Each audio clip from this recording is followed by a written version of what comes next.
আসলে নির্বাচন আসার কারণটা এটা, আমি যেহেতু একটা দলে আছি, সংগঠনে আছি, যে পুরাটা সিদ্ধান্ত সংগঠনের। আমাদের বাংলাদেশ জামাত ইসলামী, আপনারা জানেন, এটা অন্যান্য দলের মতো দায়িত্ব জোর করে নেওয়া বা চেয়ে নেওয়ার সিস্টেম নেই। এটা কেন্দ্র থেকে বা সংগঠন থেকে যার উপরে যেটা চাপিয়ে দেয় সেইটা মানতে বাধ্য। আমি তো এই লাইনের মানুষ না, আর আমি অ্যাক্টিভভাবে রাজনীতিতেও ছিলাম। আমি তাফসির মাহফিল, ওয়াজ মাহফিলে এই লাইনে ছিলাম। হঠাৎ সংগঠন সিদ্ধান্ত দিয়েছে, এই কারণে আমার মেনে নেওয়া লেগেছে। আগস্টের 5 তারিখের আগ পর্যন্ত মাত্র 100 জনের 15 জন বলতো আমরা ইসলাম চাই এই দেশে, আর এখন 100 জনের 77 জন মানুষ বলছে আমরা এই দেশে ইসলাম চাই। মাথা এমনি খারাপ হয়েছে।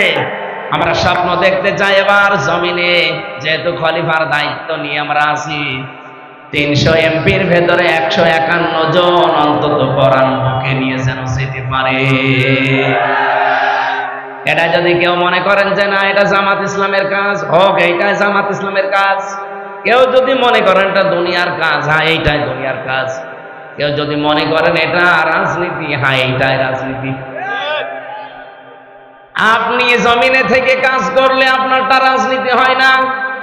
আপনার মতো আমিও একজন নাগরিক মানুষ, আমি জমিনে থেকে কাজ করলে কোরআনের পক্ষে এটা রাজনীতি হয়। আমার মনে হয় আপনার কোনো দুর্বিসন্ধি আছে। কথা বলে না কেন? আপনার ভেতরে যে দুর্বিসন্ধি আছে এটা কিন্তু মানুষ এখন বুঝে ফেলছে। আমি একটা হাদিস পড়েছিলাম, বাংলা বলবো, ওটা রাগ করবেন না। মুসলিম শরীফের হাদিস, নবীজি বলেন, মানিদ্দাআ মা লাইসা লাহু ফালাইসা মিন্না ওয়ালিয়াতাবাওয়া মাকআদাহু মিনান নার। কোন ব্যক্তি যদি এমন জিনিসের দাবি করে যে জিনিস তার না, ওই জিনিস যদি সে নিজের আয়ত্তে নিয়ে নেয়, জোর করে, জবরদস্তি করে, দখল করে, চাঁদাবাজি করে, যেভাবে হোক, অন্যের জিনিস যদি নিজের আয়ত্তে নিয়ে নেয়, যেই দিন এই কাজ করেছে, ফালাইসা মিন্না, ওই দিন থেকেও নবীর উম্মত আর নেই। চ্যানেলটি সাবস্ক্রাইব করে আমাদের সঙ্গেই থাকুন। কত ব্যথা কত ভাবে সয়েছ যে তুমি, তোমারই খুনে তায়েফের ভূমি। ফেরেশতা এসে চায় ধ্বংসের হুকুম, লৌহ মাখা মুহাম্মদ প্রাণে হাসরাত। আল্লাহ ক্ষমা করো এ তায়েফবাসী,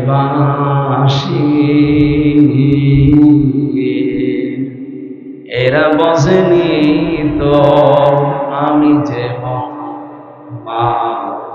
হৃদয়ে মুহাম্মদ। আলহামদুলিল্লাহ।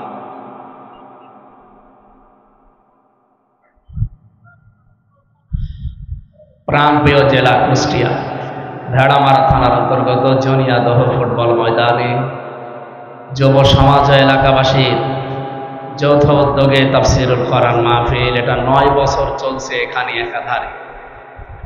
এতদিন যারা কোরআনে কারিমের পেছনে লেগে আছে, এই আয়োজনের সাথে যারা সম্পৃক্ত, যে মানুষগুলো এখনো পর্যন্ত জীবিত আছে, যারা মারা গেছে, প্রত্যেককে আল্লাহ যেন মাফ করুন। আরো জোরে বলে। মাহফিলের সম্মানিত সভাপতি জনাব মোহাম্মদ রাশিদুল হাসান আজাদ, অবসরপ্রাপ্ত অতিরিক্ত সচিব, আতালাল্লাহু উমরাহু ওয়া বারাকাল্লাহু ফি হায়াতি। মাহফিলের প্রধান অতিথি সাবেক চেয়ারম্যান মিরপুর উপজেলা পরিষদ, মিরপুর কুষ্টিয়া, বাংলাদেশ জামাত ইসলামী মিরপুর ভেড়ামারা এই আসনের মনোনীত সংসদ সদস্য পদপ্রার্থী, আপনাদের এলাকার সন্তান, বিশিষ্ট রাজনীতিবিদ, শ্রদ্ধাভাজন ব্যক্তিত্ব জনাব মোহাম্মদ আব্দুল গফুর, আতালাল্লাহু উমরাহু ওয়া বারাকাল্লাহু ফি হায়াতি, বলেন আমিন। এ মাহফিলে এতক্ষণ যিনি আলোচনা রাখলেন, মুফাসসিরে কোরআন, প্রিন্সিপাল ইমদাদুল উলুম মাদ্রাসা যোগিয়া কুষ্টিয়া, মুফতি ফরিদ উদ্দিন আবরা, দামাত বারকাতুহুমুল আলিয়া, বলেন আমিন। আমার আগে কথা বলছিলেন কুষ্টিয়ার সন্তান, সাংবাদিক মুফতি সাইফুদ্দিন আল আজাদ, কথা বললেন মুফতি আব্দুল্লাহ আল আমিন, আব্দুল্লাহ আল মামুন, মঞ্চে বসা ইসলামিক চিন্তাবিদ, শিক্ষাবিদ, রাজনীতিবিদ, আপনাদের ভেড়া মারার সন্তান ডক্টর মাওলানা জসিম নুরুল আমিন জসিম দামাত বারকাতুহুমুল আলিয়া, বলেন আমিন। মঞ্চে বসা আছেন বাংলাদেশ জামাত ইসলামী ওলামা বিভাগ কুষ্টিয়া জেলা শাখার সম্মানিত সেক্রেটারি জনাব মাওলানা ইয়াসির আরাফাত জিহাদি। মঞ্চে বসা আমার সাথে আজকে এসেছেন ঝিনাইদহ বাড়ি ইসলামিক চিন্তাবিদ, মুফাসসিরে কোরআন, কুষ্টিয়া হরিপুর কেন্দ্রীয় মসজিদের সম্মানিত খতিব হাফেজ মাওলানা মুফতি হাফিজুর রহমান জিহাদি। মঞ্চে বসা আমি অনেকের নাম জানি না, সম্মানিত ব্যক্তিবর্গ, সামনে বসা মুসলমান ভাইরা, পর্দার আড়ালের সম্মানিতা মা এবং বোনেরা, প্রশাসনের ভাইরা, প্রাণপ্রিয় কুষ্টিয়াবাসী, যাদের উদ্যোগে আজকের এই কোরআনের মাহফিল এখানে সাজানো হয়েছে, স্বেচ্ছাসেবকদের জন্য, সদস্যদের জন্য প্রাণ খুলে দোয়া করছি সারাটা জীবন যেন কোরআনের পেছনে তারা ব্যয় করতে পারে। নবীজি জানিয়েছেন তিনটা জায়গায় যদি কেউ টাকা পয়সা সময় খরচ করে কিয়ামতের দিন তার জবাব আল্লাহর কাছে দেওয়া লাগবে না।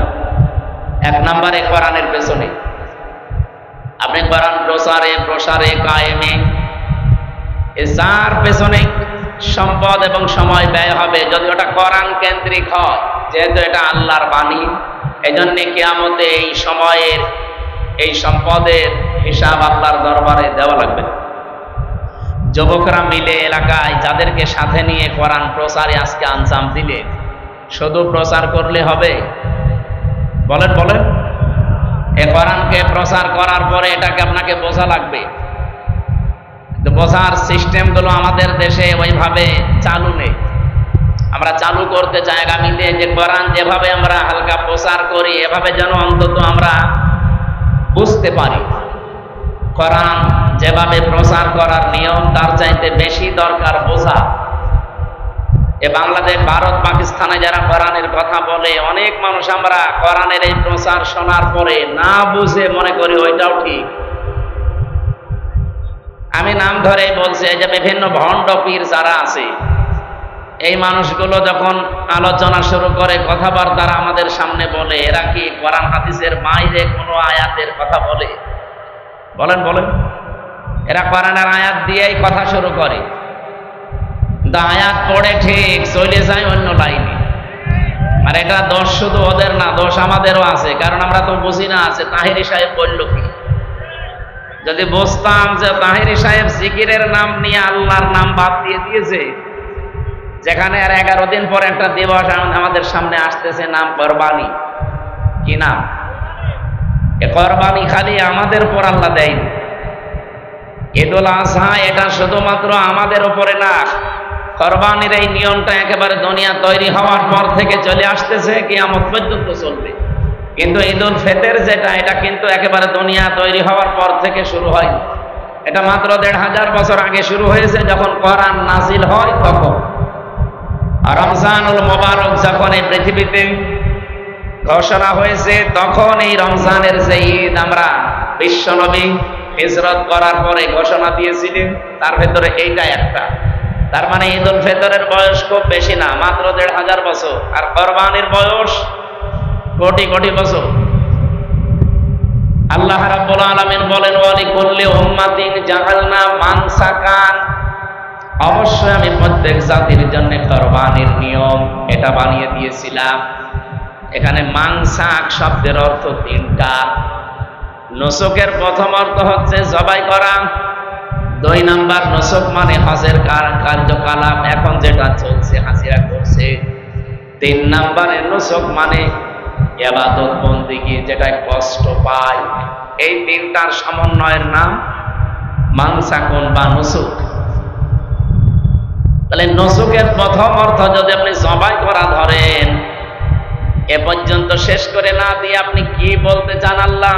যে জবাই করো তোমরা প্রত্যেক জাতির জন্য আমি এটা দিয়েছিলাম বিধান। লিয়াযকুরু ইসমাল্লাহি আলা মা রাযাকাহুম মিন বাহিমাতিল আনআম। বলেন আল্লাহু আকবার। আল্লাহ বলেন এ পশু শুধু জবাই করলেই হবে না, এ পশু জবাই করার আগে যেন আমি আল্লাহর নাম তোমরা নিতে পারো। যেখানে পশু জবাই করার আগে এই কোরবানির শিক্ষা আছে, আল্লাহর নাম নেওয়া লাগবে। কার নাম? আরো জোরে বলেন। নাকি বাবার নাম নিলে হবে? অনেকে তো ইয়ালি বাবা, শালি বাবা, খাজা বাবা বলেও জবাই করে।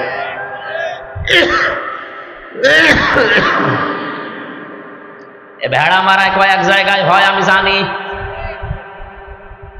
স্যার, ভেড়া মারা হয় না? কত রকমের উল্টা পাল্টা বাজার বানিয়ে সেখানে আল্লাহর নাম বাদ দিয়ে অন্যের নামে জবাই হয়। কোরবানির প্রথম শিক্ষা এটা, যা করবেন কার নামে? আরো জোরে বলেন।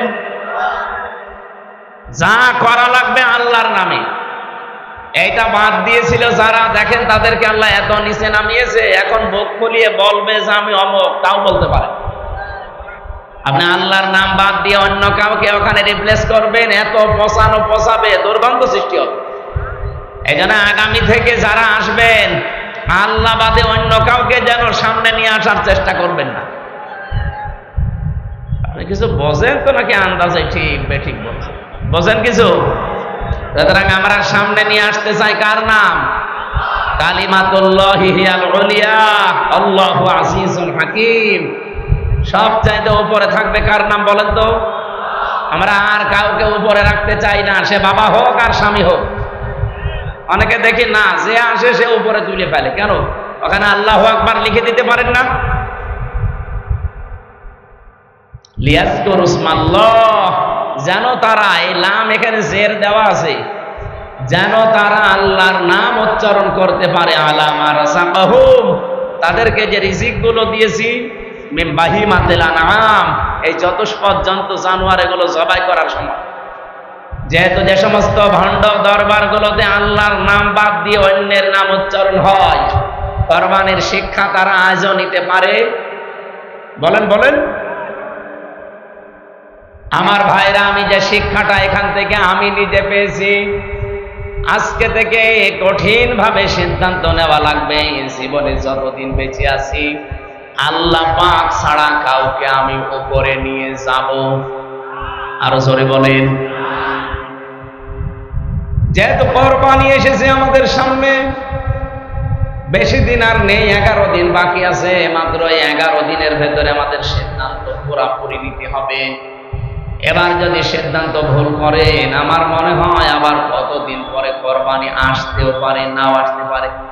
কারণ আপনার জীবনে হয়তো আপনি আর পাবেন না। যেন কোরবানির শিক্ষা আল্লাহর নাম উচ্চারণ, সেখানে দেখি আমার তাহেরি সাহেব আল্লাহর নামের পাশাপাশি উনি জিকির করে ইয়ালি বাবা, শালি বাবা, আল্লাহ বাবা, গোলাপ শাহ বাবা। গোলাপ শাহ কি এই জেলায় আছে? পাশে আছে। হ্যাঁ, সুলাইমান শাহ। আপনি বলেন আল্লাহ বাদে অন্য কারো নামে জিকির করা জায়েজ আছে? অথচ ওনারা ওই জিকির গুলো যখন করে, কত মানুষ থেকে তাদের সাথে তাল দেয়। এই জন্যে দেয় কারণে জাতি কোরআন বোঝে না। কোরআন হয়তো পড়তে পারেন আপনি, কিন্তু বুঝতেন না। এই জন্য পড়ার পাশাপাশি আপনাকে বোঝা লাগবে। তাহলে কেউ এই কুষ্টিয়া জেলায় এসে ধোঁকা দিয়ে আমাদেরকে আর বোকা বানাতে পারবে না। 3 নম্বরে শুধু বুঝলেই হবে না, যতটুকু বুঝলেন ওইটা আপনি প্রচার করবেন, যতটুকু বুঝেছেন ওইটা আপনি মানবেন। এটা 3 নাম্বার শর্ত। আমার মাঝে মাঝে মনে হয় এই 3 নাম্বারটা যদি আমরা সবাই মিলে আমল করতে পারতাম, যে আমি যতটুকু কোরআন পড়ি ততটুকু বুঝি, আর এতটুকু আমি প্রচার করব, এতটুকু আমি মেনে চলবো, এই দেশে কোরআনের অনুষ্ঠানের জন্য কোনোদিন অনুমতি নেওয়া লাগতো না। লাগে না এতদিন? এক কথা বলে না কেন? আর লাগবে কোনোদিন না, কারণ জাতি এখন কোরআনে কারীম নিজে মানে এবং প্রচার করার দায়িত্ব অলরেডি নিয়েছে। এটা শুধু আমির হামজার দায়িত্ব না, বাল্লিগু আন্নি ওয়ালাউ আয়া, বাল্লিগ না বাল্লিগু, বহু বছর এটা। নবীজি বলেন তোমরা সবাই মিলে প্রচার করো, যদি একটা আয়াত তোমার জানা থাকে। তাহলে দল মত নির্বিশেষে আজ আমরা যারা নবীর উম্মত দাবি করি, বলেন তো এই আয়াতটা, এই হাদিসটা যদি আমরা মেনে চলতে পারতাম, এই 15 বছরে আলেমের কাছ থেকে কেউ মাইক কেড়ে নেওয়ার সাহস পেত না। আমার স্পষ্ট মনে আছে 19 সালে, এটা ঘুরিয়ে দেন, গলা ভেঙে গেছে, ঘুরিয়ে দেন, ঠিক আছে। বেড়ামারা আঁক সেন্টারে এসেছিলাম, অনুষ্ঠানটা কমপ্লিট, আমি উঠবো, সেই সময় আল্লাহর বান্দারা উঠতে দিল না। কোথায় আছেন আপনারা আজ? আপনি তো আমির হামজাকে মানা করেন না, আপনি মানা করেছিলেন আল্লাহকে। কারণ আল্লাহর ওই কথাগুলো আমি শুধু অ্যাডভার্টাইজ করতাম। কথা বলেন ঠিক কিনা? কোরআনের প্রচারে যারা বিভিন্ন নাম দিয়ে বাধা দেন, আপনি তো হামজাকে বাধা দেন না, আপনি তো জামাত ইসলামকে বাধা দেন না, আপনি তো শিবিরকে বাধা দেন না, আপনি সরাসরি বাধা দেন আল্লাহ, নিজে আল্লাহকে। কারণ এই কথাগুলো আল্লাহরই প্রচার করার দরকার, আল্লাহর কথা। উনি আমাদেরকে প্রতিনিধি করে পাঠিয়ে প্রচার করাচ্ছে। কারণ খলিফা শব্দের ব্যাখ্যায় আমি পড়েছি, খলিফা কাকে বলে আমরা অনেকেই জানি না। খলিফা মনে করে যে কাপড় চোপড় সেলাই করে ওইটাও খলিফা, চুল কেটে দেয় খলিফা, ভিক্ষা করে খায় খলিফা, এমনকি বিভিন্ন আস্তালায়, গাছতলায়, বাঁশতলায় যারা বসে আছে তাদের কাছে কিছুদিন থাকলে খলিফা, এর নাম খলিফা। খলিফা মানে স্থলাভিষিক্ত। আমি যেই কাজ করতাম আমি যেতে পারি না, আমি জসিম ভাইকে পাঠিয়েছে যে কাজটা করে আসো, এর নাম খলিফা। ওনাকে যদি কেউ অপমান করে, অপমান আমার গায়ে লাগবে। এই কথা বলে না কেন? কোরআন প্রচার করার দায়িত্ব আল্লাহর নিজের, যেহেতু আল্লাহর এটা সাজে না, তার শানের খেলাফ, এজন্য আল্লাহ আমাদেরকে পাঠিয়েছেন। ইন্নী জাইলুন ফিল আরদি খলিফা, আমি জমিনে খলিফা পাঠালাম, যাও। আপনি চিন্তা করেছেন কোনদিন এই আয়াতটা নিয়ে? ইন্নী, অবশ্যই আমি, জাইলুন ফিল আরদি, আল্লাহ কিন্তু এখানে জাইলুন ফিল খানকা বলেন নাই যে আমি খানকায় খলিফা পাঠাবো। ইন্নী জাইলুন ফিল মাদারিসি খলিফা, মাদ্রাসায় খলিফা পাঠাবো। ইন্নী জাইলুন ফিল মাসাজিদি খলিফা, মসজিদে খলিফা পাঠাবো, আল্লাহ বলেন নাই। আল্লাহ বলেন ইন্নী জাইলুন ফিল আরদি খলিফা, আমি জমিনে খলিফা পাঠাবো। কোন জায়গায়? আরো জোরে আর একবার বলেন, আর একবার বলেন। ও বাংলার মানুষের আজ 54 বছর দেশটা স্বাধীন হয়ে গেল। আল্লাহর বান্দা আমরা যারা খলিফা দাবি করি নিজেদেরকে, আমরা আজ জমিনে নেই। কেউ মাদ্রাসায়, কেউ মসজিদে, কেউ মক্তবে, কেউ খানকায়। জমিন ফাঁকা পেয়েছে জালেমরা, 180 মাইল লেগে চালাচ্ছে। এবার আর চালাতে দেবেন? হ্যাঁ, যেহেতু জমিন ফাঁকা পেয়েছিল, যা মনে তাই তাই করতো। এবার জমিন ফাঁকা নেই, এবার আমার মনে হয় নবীর নবীর উম্মতেরা, আল্লাহর যারা খলিফা, তারা এখন জমিনে আছে। আর এবার আমরা জমিনে থাকতে চাই না খানকায় দৌড় দেব? মাদ্রাসায়, মসজিদে, মক্তবে, কোথায়? জমিনে থাকা লাগবে। আল্লাহ আমাদেরকে জমিনেই পাঠিয়েছেন। যেটা আল্লাহ পাকের শানের খেলাফ, এটা ঘরে ঘরে এসে কোরআনের কথা প্রচার করা, এটা আল্লাহর মানায় না। ওই দায়িত্বটা আল্লাহ আমাদের মতো মানুষকে খলিফা বানিয়ে পাঠিয়েছে। বাংলার মানুষ ভালো করে শোনেন, রেকর্ড হচ্ছে, সারা দেশে ছড়াচ্ছে। এবার আর আল্লাহর খলিফারা কোনদিন জমিন ছেড়ে চলে যাবে। যত ষড়যন্ত্র হোক, যত সমস্যা দেখা দিক, জমিনে টিকে থাকা লাগবে। আমরা স্বপ্ন দেখতে চাই এবার জমিনে, যেহেতু খলিফার দায়িত্ব নিয়ে আমরা আছি। 300 এমপির ভেতরে 151 জন অন্তত কোরআন মুখে নিয়ে যেন যেতে পারে। এটা যদি কেউ মনে করেন যে না এটা জামাত ইসলামের কাজ, হোক, এইটাই জামাত ইসলামের কাজ। কেউ যদি মনে করেন এটা দুনিয়ার কাজ, হ্যাঁ এইটাই দুনিয়ার কাজ। কেউ যদি মনে করেন এটা রাজনীতি, হ্যাঁ এইটাই রাজনীতি। আপনি জমিনে থেকে কাজ করলে আপনারটা রাজনীতি হয় না। আপনার মতো আমিও একজন নাগরিক মানুষ, আমি জমিনে থেকে কাজ করলে কোরআনের পক্ষে এটা রাজনীতি হয়। আমার মনে হয় আপনার কোনো দুর্বিসন্ধি আছে। কথা বলে না কেন? আপনার ভেতরে যে দুর্বিসন্ধি আছে এটা কিন্তু মানুষ এখন বুঝে ফেলছে। আমি একটা হাদিস পড়েছিলাম, বাংলা বলবো, ওটা রাগ করবেন না। মুসলিম শরীফের হাদিস, নবীজি বলেন, মানিদ্দাআ মা লাইসা লাহু ফালাইসা মিন্না ওয়ালিয়াতাবাওয়া মাকআদাহু মিনান নার। কোন ব্যক্তি যদি এমন জিনিসের দাবি করে যে জিনিস তার না, ওই জিনিস যদি সে নিজের আয়ত্তে নিয়ে নেয়, জোর করে, জবরদস্তি করে, দখল করে, চাঁদাবাজি করে, যেভাবে হোক, অন্যের জিনিস যদি নিজের আয়ত্তে নিয়ে নেয়, যেই দিন এই কাজ করেছে, ফালাইসা মিন্না, ওই দিন থেকে ও নবীর উম্মত আর নেই। কি কথা বললেন না? আপনি বলেন তো বাংলাদেশে এই হাদিস মেলে না? এই জবাব দিলেন না? বলেন বলেন। কত মানুষকে আমরা দেখতে পেলাম এই হাদিস বাংলাদেশে, অনেকে আজ মেনে নবীর উম্মত থেকে অলরেডি বের হয়ে চলে গেছে। কথা বলে ঠিক কিনা? দ্বিতীয় নম্বরটা আরো কঠিন, ওয়ালিয়াতাবাওয়া মাকআদাহু মিনান নার, সে যেন জাহান্নামে নিজের একটা স্থান তৈরি করে নিল। বলেন নাউজুবিল্লাহ। আমাদের জীবন যেন এরকম। এই কি বৃষ্টি হচ্ছে?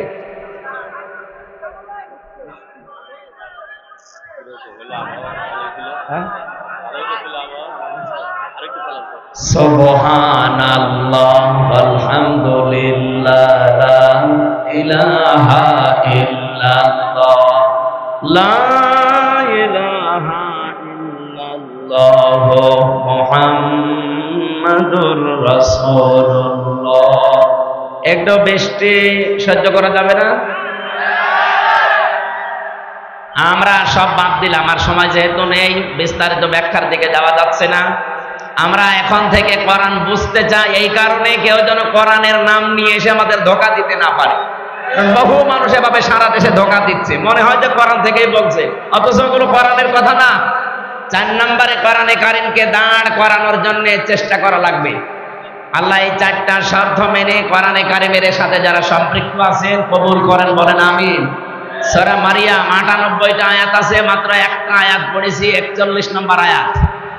আল্লাহ রাব্বুল আলামিন যেহেতু কোরবানি সামনে, প্রথম কোরবানি আদম নবীর সন্তান থেকে সিস্টেম চালু হয়েছিল, আর আমরা যে পশু জবাই করে খাই এই সিস্টেম চালু হয়েছিল আমাদের জাতির পিতা ইব্রাহিম আলাইহিস সালাম থেকে। সেই কথাটা আল্লাহ আমাদেরকে কিছু নিয়ম নীতি শিখিয়েছেন আয়াতের মাধ্যমে। ওয়াযকুর ফিল কিতাবে ইব্রাহিম, এই কিতাবের ভেতরে ইব্রাহিমের আলোচনা আছে, এটা আপনি স্মরণ করেন। স্মরণ করেন মানে আপনি মানুষের কাছে বর্ণনা করেন।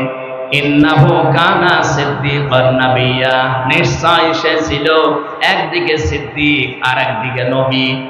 সিদ্দিক আর নবী, এই দুইটা জিনিসের উপর আজকের আলোচনা ছিল আমার। 1 নম্বরে আমাদের জাতির পিতা ইব্রাহিম আলাইহিস সালাম, তিনি সিদ্দিক ছিলেন। সিদ্দিক মানে সত্যবাদী।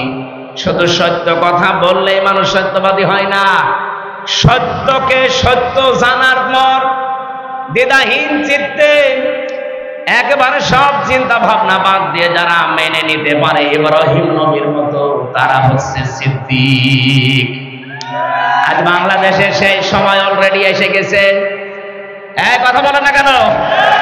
সামনের সময় হক এবং বাতিলের, কোনটা সত্য কোনটা মিথ্যা, ইব্রাহিম নবী খোঁজ করে অনুসন্ধান করে পেয়েছিলেন, আর আমাদের চোখে আঙ্গুল দিয়ে আমরা অনেকে দেখিয়ে দিচ্ছে। সুতরাং সত্যকে সত্য জানার পর দ্বিধাহীন চিত্তে প্রশ্ন ছাড়া পেছনের টান বাদ দিয়ে সব কিছু ছেড়ে দিলে যারা মেনে নিতে পারে তারা হচ্ছে ইব্রাহিমের সন্তান।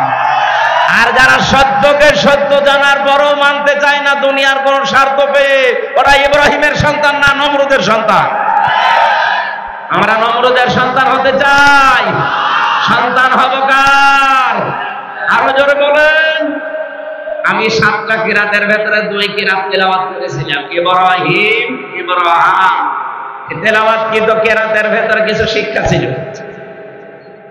আস্তে তো পড়ছে, মানুষটা ডিস্টার্ব করে ফেলছে। এই এটা দেওয়া যাবে না ভাই, এটা সেবা। আপনারা বসেন, আপনারা বসেন।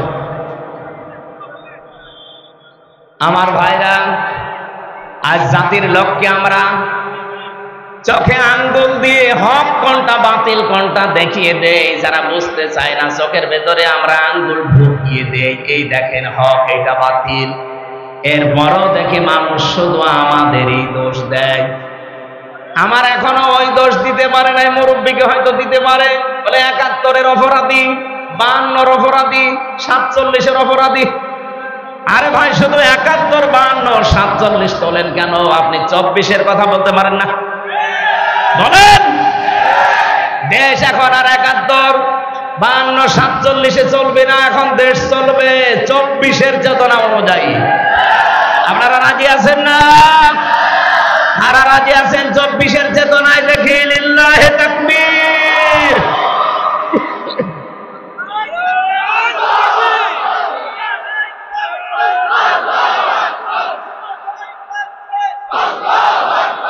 আলহামদুলিল্লাহ ভাই।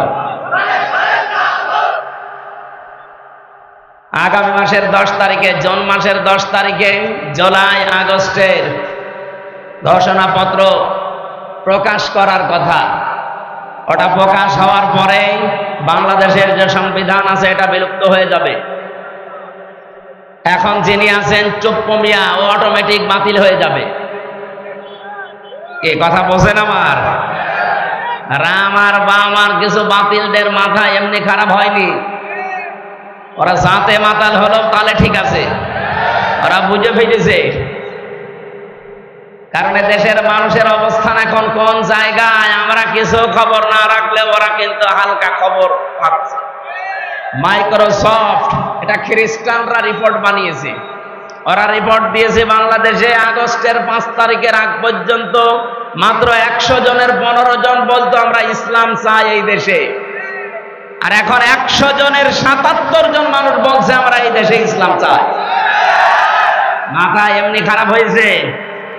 আমি বাইরের দেশগুলোতে কিছুদিন আগে সফর করেছিলাম, মালয়েশিয়া, সিঙ্গাপুর, থাইল্যান্ড, এরপরে ইন্দোনেশিয়া, বাহরাইন, যতগুলো দেশ ঘুরলাম। ওই সমস্ত দেশে যে আমি আগে যাই বিশ্ববিদ্যালয়ে, নাম করা ভার্সিটি যেগুলো আছে আগে ওগুলো ঘুরে আসি, দেখি ওখানে কোনো তথ্য পাওয়া যায় কি। ওখানে যে সমস্ত বিশ্ববিদ্যালয়গুলো ঘুরেছিলাম, ওই দেশের মালয়েশিয়ার স্বরাষ্ট্রমন্ত্রীর যিনি দায়িত্বে আছেন, উনি বাংলাদেশে যেমন ইসলামী ছাত্র শিবির বলে একটা সংগঠন আছে না, মালয়েশিয়া ইসলামী ছাত্র শিবিরের নামে একটা সংগঠন আছে, ওটা অন্য নামে চলে। ওই দেশে ইসলামী ছাত্র শিবিরের কেন্দ্রীয় সেক্রেটারি জেনারেল হচ্ছে এখন মালয়েশিয়ার স্বরাষ্ট্রমন্ত্রী। ওই দেশের যিনি এখন দায়িত্বে আছেন ডক্টর আনোয়ার ইব্রাহিম হাফিজাহুল্লাহ, ওনার সাথে একটা সাক্ষাতের ব্যবস্থা ছিল, কিন্তু আমার ফ্লাইটের কারণে আমি আর পারি না। আমি যতগুলো দেশের বড় বড় মানুষের সাথে মিশেছি, কথা বলেছি, তারা এ কথা জানাতে চায় যদি ইসলামের হাতে এই দেশ বাংলাদেশ সামনে আসে তারা চালাতে পারবে তো, কি কি করবে, এই কথাগুলো আপনারা বলেন। তার মানে বিশ্বে শুধু বাংলাদেশ না, 257টা দেশ আছে, মুসলিম অমুসলিম মিলে সবাই এখন অনেকের ভেতরে বিশ্বাস 15 থেকে যখন 77% চলে গেছে, এই দেশের সামনে কোরআন বিজয়ীকে বাধা দিয়ে আটকিয়ে রাখতে পারবে না ইনশাআল্লাহ। নয়তো এমনিতেই জিজ্ঞাসা করে যে কোরআন যদি সামনে আসে কিভাবে চালাবেন, এমনি বলে, এতদিন তো বললো না। এর আগে তো বহুবার গিয়েছি, কই কোনোদিন তো জিজ্ঞাসাও করে নাই। দেশের অবস্থা দেখে এই জরিপগুলো যেহেতু খ্রিস্টানরা বানিয়েছে, আমরা তার ঘুষ দিয়ে বানাইনি, লবিস্ট নিয়োগ করে বানিয়েছি। তারা এমনি আমাদের দেখতে পারে না, তারপরও যখন বানিয়েছে আপনি বিশ্বাস করেন অবস্থা কিন্তু গোপনে গোপনে এত দূর চলে গেছে। কিন্তু যে মানুষগুলো কোনো কাজ নেই, কাম নেই, তাদের আসল ব্যবসায় রাজনীতি, ওদের মাথা কিন্তু খারাপ হয়ে গেছে। আগস্টের 5 তারিখের পরে কিন্তু অনেকের চরিত্র জনগণ বুঝে ফেলেছে।